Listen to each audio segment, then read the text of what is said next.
ఒకటో అధ్యాయము 7వ వచనంలో గనక మనం చూసినట్లయితే అక్కడ ఈ విధంగా వ్రాయబడి ఉంటుంది. అయితే ఆయన వెలుగులోనున్న ప్రకారము మనమును వెలుగులో నడిచిన ఎడల మనము అన్యోన్య సహవాసము గలవారమై, ఆయన వెలుగులో ఉన్న ప్రకారం మనము కూడా వెలుగులో నడిచిన ఎడల అన్యోన్య సహవాసము గలవారమై ఎందుము. అప్పుడు ఆయన కుమారుడైన యేసు రక్తము ప్రతి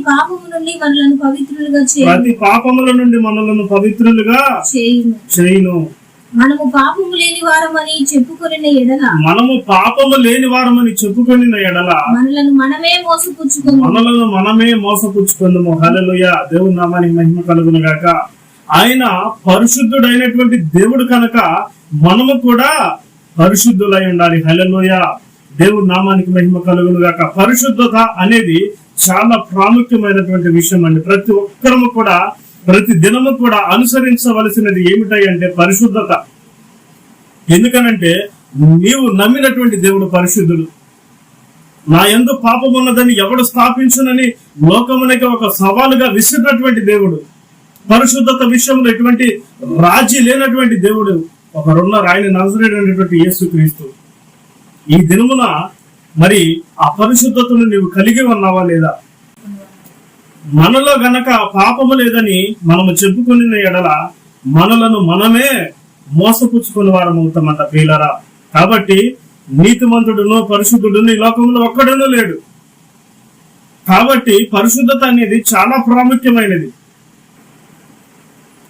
గంటల తరబడి ఉండి చేసేటటువంటి ప్రార్థన కంటే కూడా నీలో పాపం అలాగే పెట్టుకొని నీలో ఉన్నటువంటి వ్యసనాలు, నీలో ఉన్నటువంటి దురలవాట్లు, నీలో ఉన్నటువంటి ఆ త్రాగుబోతుతనమును అంతా కూడా అలాగే పెట్టుకొని గంటల తరబడి ప్రార్థన చేసినా కూడా దానికి ప్రతిఫలము రానే రాదు.